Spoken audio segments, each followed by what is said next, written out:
Hello, my dear student. Welcome to the subject name is Industrial Relation, the Labor Law. Today we are going to discuss Unit 1, 6. And Unit 6 is basically a Trade Union Act 1926. And this unit basically we concluded in three part. This is the part 1. In part 1, the meaning, objective and function. Today we are going to discuss about the meaning, objective and function of the trade union. Let's begin. Trade Union Act 1926 basically क्या है? This act basically came into force in 1 June 1927 में ये act आया.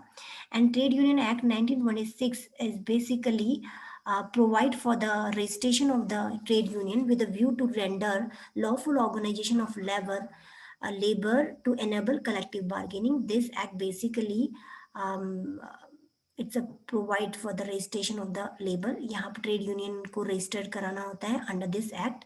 कोई भी trade union अगर legally किसी भी ऑर्गेनाइजेशन में वर्क करना चाहती है, if they want to put forward the problems of the employees in front of management, they have to register themselves under the act. And trade union act 1926 में सबसे पहले ट्रेड यूनियन को अपना आपको रजिस्टर्ड कराना होगा. Then only the trade union can put forward the problems of employees or the labor in front of management. वो management में अपनी बात को कलेक्टिव बार्गेनिंग के थ्रू तभी रख सकेगी जब ट्रेड यूनियन अपना आपको ट्रेड यूनियन एक्ट 1926 के अंदर रजिस्टर्ड कराएगी.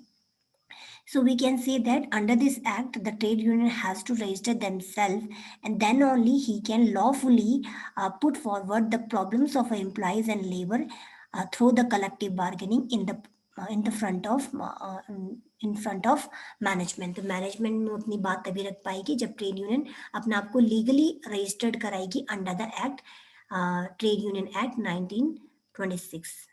तो ट्रेड यूनियन होता क्या है? What is trade union? The big question is here is what is trade union. तो let's start with the trade union meaning part. The trade union is defined under the section 2H of the trade union act 1926. इसकी जो definition है is basically defined under the section 2H of the under trade union act में 2H की definition को explain किया हुआ है. The trade union act may be defined as the organization of employees on a continuous basis for the purpose of securing diverse range of benefits. Trade union basically एक organization है जिसमें कि organisation employees की है. जितने भी labours होते हैं उन लेबर की बहुत ग्रुप ऑफ लेबर जो होते हैं वो जब एक साथ कंबाइन हो जाते हैं, एक उनकी यूनियन बन जाती है. This union is known as organization of employees. और इन ऑर्गेनाइजेशन ऑफ एम्प्लॉयज़ क्यों बनती है? Because they want diverse range of benefits. तो ये ट्रेड यूनियन का मेन वर्क यही होता है, द मेन पर्पस यही होता है कि जो एम्प्लॉयज़ हैं, जो वर्कर हैं, उनके जो डाइवर्स रेंज ऑफ बेनिफिट्स है. As you know that employees किसी भी ऑर्गेनाइजेशन जब वर्क करता है, they want different different kinds of benefit when they working in organization. In order to have this kind of benefits, the employees form the organization, and this organization is known as trade union. तो trade union के through अपने अलग अलग तरह के जो benefits होते हैं वो अचीव कर सकते हैं. यहाँ पर इम्पॉर्टेंट बात ये है कि जो एम्प्लॉयर होते हैं और जो कंपनी के जो ऑनर होते हैं, जब वो डिफरेंट डिफरेंट टाइम्स के जो बेनिफिट्स होते हैं वो अपने एम्प्लॉयज़ को नहीं प्रोवाइड करते हैं. तो एम्प्लॉयज़ जो होते हैं उनको अपने रेंज बेनिफिट्स चाहिए होते हैं, उनकी बहुत सारी प्रॉब्लम्स होती है. तो वो अपनी प्रॉब्लम्स को मैनेजमेंट में कैसे रखे, वो मैनेजमेंट में अपनी बात को कैसे रखे in order to fulfill their demands or in their put forward their point of view. They formed the organization, and this organization of employees is known as trade union. According to the Edwin P. Filippo, defined trade union as an organization of worker. प्ली Flippo के according trade union एक organization है worker की, formed होती है to promote and improve the social economic political interest of its member through collective effort. तो यहाँ पर फिलिपो ने कहा है कि एक ऑर्गेनाइजेशन है वर्कर की जो प्रमोट करती है. प्रमोट किसको करती है? Promote the view and demand of the worker. और यहाँ पर सेकेंडली इम्प्रूव करती है किसको? वर्किंग कंडीशन को. एंड दे ऑल्सो तो यहाँ पर प्रमोट करते हैं डिमांड्स इन वर्कर की डिमांड्स को प्रमोट करते हैं ट्रेड यूनियन साथ ही साथ इम्प्रूव करती है वर्किंग कंडीशन को, social economic and political interest of अपने मेंबर्स को. जिस ट्रेड यूनियन के जो भी मेंबर्स होते हैं, मेंबर्स कौन होंगे? बेसिकली एम्प्लॉयज़ होंगे, जो लेबर होंगे. इन सब के लेबर्स के जो भी सोशल इकोनॉमिकल पॉलिटिकल इंटरेस्ट होते हैं, इनके बेनिफिट्स होते हैं, they different different kinds of social economical political जो इंटरेस्ट है, तो उनको फुलफिल करने के लिए कलेक्टिव एफर्ट के थ्रू ट्रेड यूनियन ऑर्गेनाइजेशन बनाती है. This organisation is basically made to improve and promote the social, economical and political interest of the member. The trade union definition is defined under the 2H trade union act के अंदर जो definition explain है 26 में 2H के अंदर. ये definition यहाँ पर definition I have put it here. This definition is given under the section under the act trade union act में जो डेफिनेशन एक्सप्लेन है वो ये है कि whether the temporary और permanent form primarily for the purpose of regulating. Trade union क्या करती है? ट्रेड यूनियन बेसिकली कॉम्बिनेशन होती है. ये टेम्पररी भी हो सकती है, परमानेंट भी हो सकती है, और form primary for purpose of regulating. तो ट्रेड यूनियन का मेन पर्पज क्या होता है? रेगुलेट करना the relationship between the workman and employer. Trade union क्या करती है? वर्कमैन मीन्स लेबर और एम्प्लॉयर मीन्स ऑनर, दोनों की रिलेशनशिप को क्या करती है? रेगुलेट करती है. As well as they also regulate the relationship between workman and workman means employees and employees, labour और लेबर की रिलेशनशिप को इम्प्रूव करती है. As well as they also improve the relationship between the employer and employee. तो हम ये कह सकते हैं जो ट्रेड यूनियन है कि not only they are trade union not only concern about the employees, they also concern about the employer too. or we can say the trade union is basically concerned about the relationship between the employees, employer and the both. तो दोनों की relationship के बारे में concern होती है. Their work is to regulate the relationship between the workman and employer, employer and workman की relationship को इम्प्रूव करना, वर्कमैन एंड वर्कमैन की रिलेशनशिप को इम्प्रूव करना, as well as employer and employer की रिलेशनशिप को इम्प्रूव करना. So this is the main work of the trade union. Trade union also here is to regulate for the purpose of restricted condition on conduct of any trade and businesses. यहाँ basically trade union also restrictive condition on the conduct of business and trade union are formed to protect the and promote the interest of.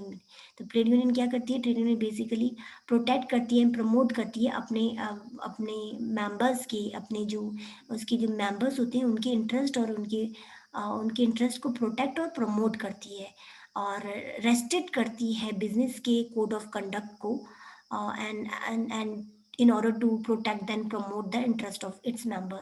The primary work of the trade union is to protect the interest of the worker. तो यहाँ पर trade union का work ही यही होता है, because trade union is basically organization of employees.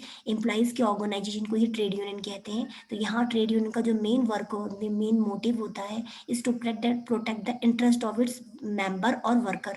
अपने member और worker के interest को, उनके benefits को, उनके point of view को और उनकी demand को प्रोटेक्ट करना, और as well as they protect against the exploitation of the worker. Worker की इंटरेस्ट और एक्सप्लाइटेशन को प्रोटेक्ट करना और देखना कि उनको कोई डिस्क्रिमिनेशन तो नहीं हो रहा, उनको कोई एक्सप्लाइटेशन तो नहीं हो रहा, वर्कर को एम्प्लॉयर कोई वर्कर से कोई एक्सप्लाइटेशन तो नहीं कर रहा है.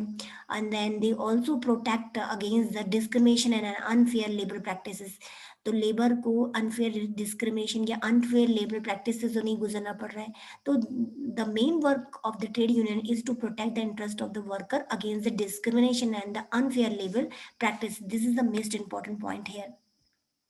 So this is all about the meaning part of the trade union. Trade union क्या होता है? Trade union is basically union of the employer and employees. और यहाँ पर इसमें basically employees जो employees होते हैं उनके interest को protect करना, as well as they promote and improve the working condition of the worker or employees, and they protect the worker against any kind of discrimination and unfair labor practices if any occur in the company और in the factory. तो company और factory में कोई भी labour practices या अनडिस्क्रिमिनेशन हो रहा है वर्कर के साथ, तो उसको प्रोटेक्ट करना और इंटरेस्ट बनाए रखना वर्कर का. This is the main objective of the trade union. तो अब हम पढ़ते हैं basically what is the objective of the trade union. Trade union का मेन ऑब्जेक्टिव क्या होता है?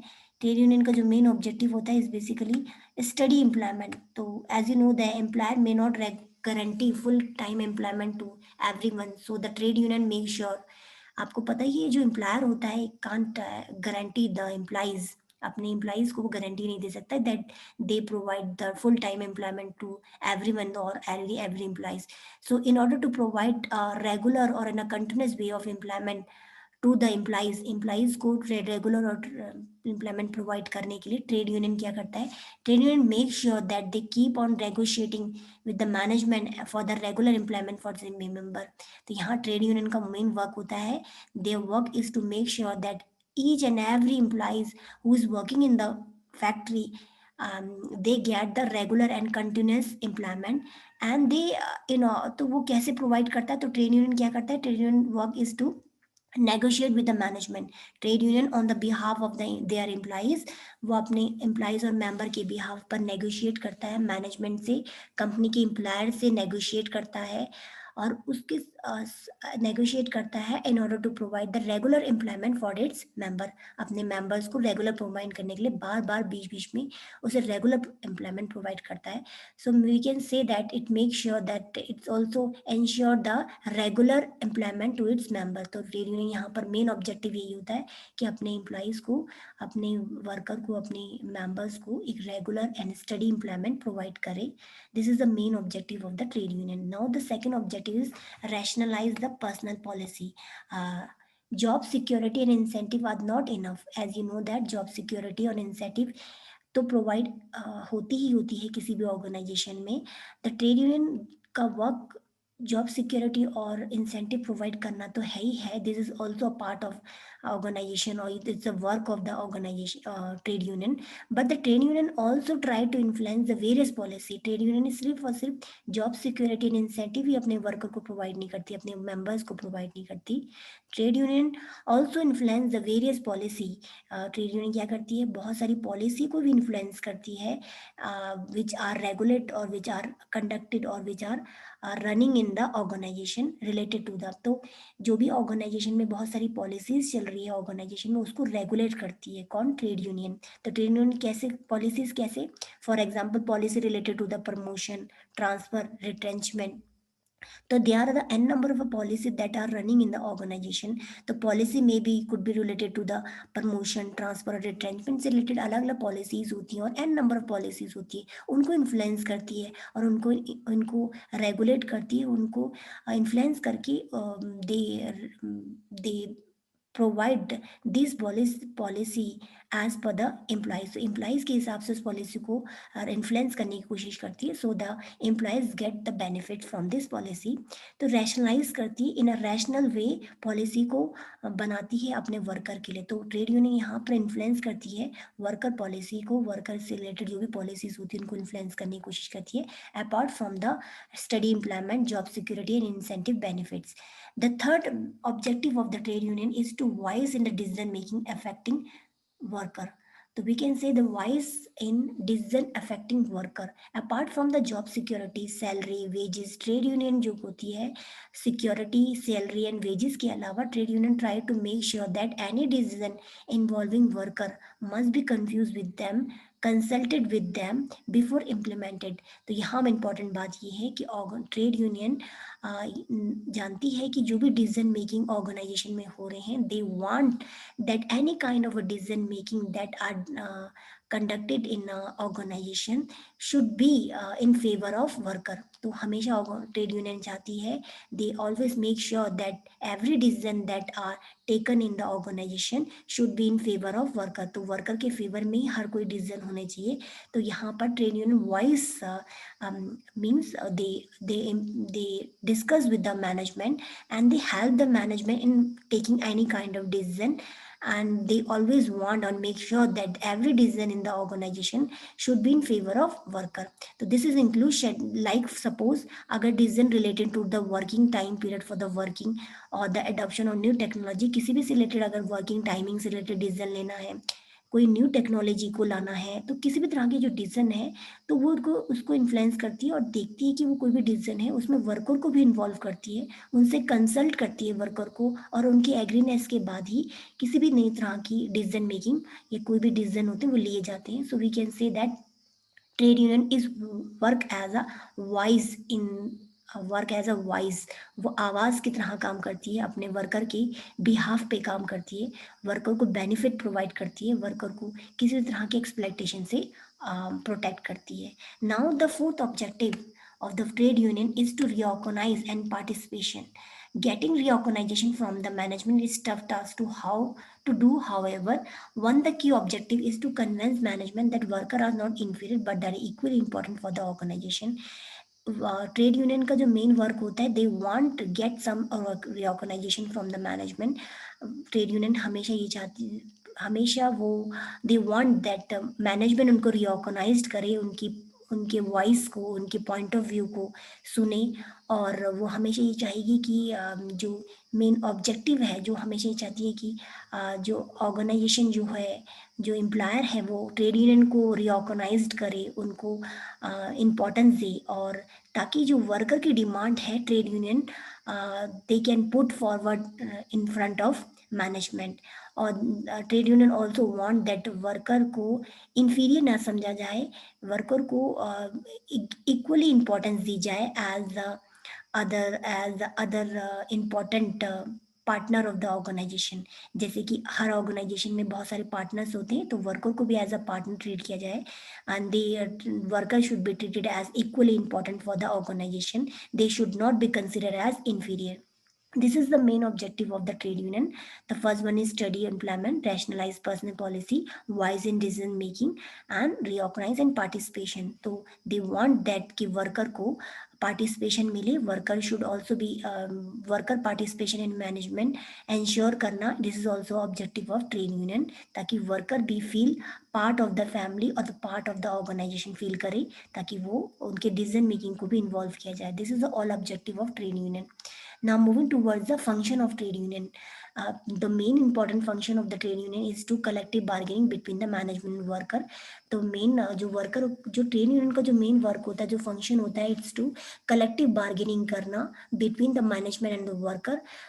Collective bargaining is a process where the worker put forward their problems in front of in the front of trade union, and the trade union with the worker के साथ मिलकर they put forward the problems of employees in front of management through a collective bargaining process. तो collective bargaining से amicably दोनों मिलकर management worker अपनी problems को रखते हैं और एक bargaining के through एक amicable एक decision making में पहुंचते हैं. then the एक combined decision making लिया जाता है regarding the problems and resolve the problems. तो यहाँ प्रॉब्लम्स को रखा जाता है, प्रॉब्लम को रिजॉल्व किया जाता है. तो ट्रेड यूनियन का वर्क ही होता है कि कलेक्टिव बार्गेनिंग कराना मैनेजमेंट एंड वर्कर के बीच में. Now the second function of the trade union is the advise the management on the personnel policy and practices. Trade union as you know that trade union influence करती है management को as well as they help the management and advise the management on the personnel policy. Employee से related जो भी policies होती है, practices होती है, उसमें एडवाइस करना कि what is a good for the employees और the what is not good for the employees. तो एम्प्लॉयज के लिए क्या सही रहेगी, कौन सी पॉलिसी सही रहेगी, कौन सी प्रैक्टिसेस सही रहेगी, कौन सी सही नहीं रहेगी, do and don'ts, and n number of policy. The trade union help to guide the management in while making any kind of personal policy. Employees related जो भी policy होती है उससे help करने में मदद करता है. Now the taking up the third function is taking up the individual and collective grievances within the organization. Trade union is bringing up the individual problems and the collective grievances in front of management. तो trade union सिर्फ individual से related problems को bring out करता है. Individual जो भी employees है, worker है, उनकी प्रॉब्लम्स को सुनता है और साथ ही साथ बहुत सारे लोगों के ग्रुप्स ऑफ प्रॉब्लम्स को भी प्रॉब्लम्स को मैनेजमेंट में रखता है. तो this is the main function of the trade union. Trade union is not only work on the behalf of the collective way. Sorry. Trade union individual की problems को भी, एम्प्लॉयज की इंडिविजुअल प्रॉब्लम को resolve करता है. And as well as they now welfare and recreational activity for the worker. Worker की जितनी भी सोशल वेलफेयर रिलेटेड एक्टिविटीज होती है उनको भी काम करता है. तो trade union also work on the behalf of the welfare and recreational activity. Means recreational means entertainment and kind of activity for the worker, so that the worker is not only is not get bored when they work, तो worker को interest आए अपने work में, तो so trade union welfare से related और recreational activity provide कराता है वर्कर को. This is the main function of the trade union. And the next one is the organizing demonstration and strike to put strike put pressure on the management. तो यहाँ पर trade union का work ये होता है कि in order to fulfil the demands of their worker और their employees, अपने मेंबर और अपने एम्प्लॉइज की बात को रखने के लिए they also organize, demonstrate and strike.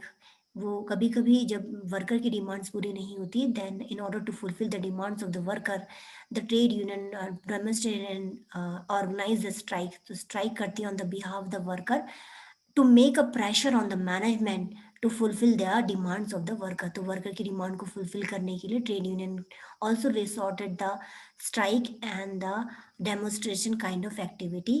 जैसे कि अलग तरह की एक्टिविटी स्ट्राइक करती है ताकि वर्कर की डिमांड फुलफिल हो जाए. Now the last function of this, securing legislative protection for the worker from the man government. तो trade union also provide protection, legislative means legal protection भी प्रोवाइड करती है वर्कर को गवर्नमेंट के side से. So this is all about the function of the trade union. Here I have made a diagram. So this diagram it shows that we can say that all these points can be concluded in three way. The trade union का जो main function होता है political function होता है. Political means they in order to fulfill the demands of the worker और अपने worker की demands को फुलफिल करने के लिए द ट्रेड यूनियन होती है वो पॉलिटिकल फंक्शन की वे पॉलिटिकल पार्टी से जुड़ जाती है. And they politically help the politically they influence the organization decision making. तो decision making को वो influence करती है. And fraternity means function as financially. Trade union अपने लेबर्स को फाइनेंशियली वे पे हेल्प करती, that way the trade union works as fraternal function. तो वो फाइनेंशियली हेल्प करती है अपने लेबर को, लाइक वेजेस, सैलरी से रिलेटेड हेल्प करती है अपने ऑर्गेनाइजेशन. तो यहाँ पर ट्रेड यूनियन का वर्क फेटर्नेटिव वर्क हो जाता है. Now we can say that trade union also function as militant. Militant means some time जब वर्कर की डिमांड्स पूरी नहीं होती है तो ट्रेड यूनियन को डेमोस्ट्रेशन एंड स्ट्राइक के through they put forward, they put pressure on the organization. So this is the militant kind of function they have to resorted when their demand is not accepted by the employer. तो employer जब उनकी demand को नहीं सुनते तो trade union को as a militant function भी करना, काम अपना फंक्शन करना होता है. This is the way we can concluded the our points in three way: political function, fraternity function and militant function. Now moving toward the next topic, that is why employee join the. कोई भी organisation में कोई भी employees है जो worker है किसी भी ट्रेड यूनियन को क्यों ज्वाइन करता है? For protecting the interest in the organization. क्योंकि एम्प्लॉइज के बहुत सारे बेनिफिट्स होते हैं, इंटरेस्ट होते हैं ऑर्गेनाइजेशन में. तो अपने इंटरेस्ट को प्रोटेक्ट करने के लिए ट्रेड यूनियन को ज्वाइन करता है कौन? एम्प्लॉइज. एम्प्लॉइज को कई तरह की प्रॉब्लम्स होती है तो अपने प्रॉब्लम्स और अपने इंटरेस्ट को प्रोटेक्ट करने के लिए वो ट्रेड यूनियन को ज्वाइन करता है. Economic interest, as you know that trade union में provide the financial assistant as well. तो ट्रेड यूनियन एम्प्लॉइज को फाइनेंशियली हेल्प होती है, जैसे वेजेस एंड सैलरी से रिलेटेड उनको कोई भी इश्यूज होंगे. So the employees join the trade union in order to fulfil the demands regarding the economic interest. Sense of participation and belongingness. तो एम्प्लॉइज जब भी किसी ऑर्गेनाइजेशन में काम करता है तो वहाँ sense of participation and belongingness they lacking होता है. तो एम्प्लॉइज किसी पार्ट और किसी ऑर्गेनाइजेशन से जुड़ना चाहता है ताकि उसकी बात को, उसकी प्रॉब्लम्स को सुने कोई. तो that's why the employees join the trade union. अपना एक ग्रुप बना लेता है एम्प्लॉइज और एम्प्लॉइज ग्रुप बना के ट्रेड यूनियन से जुड़ जाता है. And whenever the employees feel any kind of problems, they can discuss with the trade union. और ट्रेड यूनियन से अगर डिस्कस करेंगे तो then the employees feel very belonging and they feel the part of trade union. तो वो trade union को part समझेंगे तो ट्रेड यूनियन के थ्रू वो अपनी प्रॉब्लम्स को रिजॉल्व कर सकते हैं. The platform for the exhibit leadership as self expression. तो एम्प्लॉइज ट्रेड यूनियन के थ्रू अपने आप को सेल्फ एक्सप्रेस कर सकते हैं. They can exhibit their leadership power which join as being the part of the trade union. So this is the main reason why the employees join the trade union. तो we can say concluded that अगर employees किसी भी organization में जुड़ता है तो अपनी problems अपनी बात को रखने के लिए वो management से अगर directly बात करता है तो management may be they are not consider their problems or maybe वो totally उसकी problems को मना कर दे. तो in order to fulfill their problems or in order to fulfill their demands, they can put forward their demand in front of trade union. तो trade union में अगर अपनी बात को रखिएगा और ट्रेड यूनियन अगर लीगली रजिस्टर्ड है under the act 1926, trade union act 1926 में रजिस्टर्ड है, तो ट्रेड यूनियन के थ्रू अपनी कलेक्टिव बार्गेनिंग थ्रू अपने मैनेजमेंट में अपनी बात को अच्छे से रख सकता है. तो दिस इज द वे और this is a reason why the employees join the trade union. There are the some example I've made here कि ट्रेड यूनियन के एग्जाम्पल इंडिया में क्या है. Like whenever you heard about the INTUC, Indian National Trade Union Conference, All India Trade Union Conference, Center of Indian Trade Union, National Labor Organization, Trade Union Conference Committee. This is the example of trade union which are running in India. तो अगर आप INTC का नाम सुनते हैं, IAITC सुनते हैं, CITU सुनते हैं, NILO सुनते हैं, TUCC सुनते हैं, तो this is basically trade organization name है जो कि हमारे इंडिया में अभी करंटली ऑर्गेनाइजेशन में रनिंग है. This is the example of the trade union which are running or present in India. This is all for today now. We have covered in today's session about the trade union meaning, definition, function, and why the employees join the trade union. This is all for today now. Thank you, my dear student.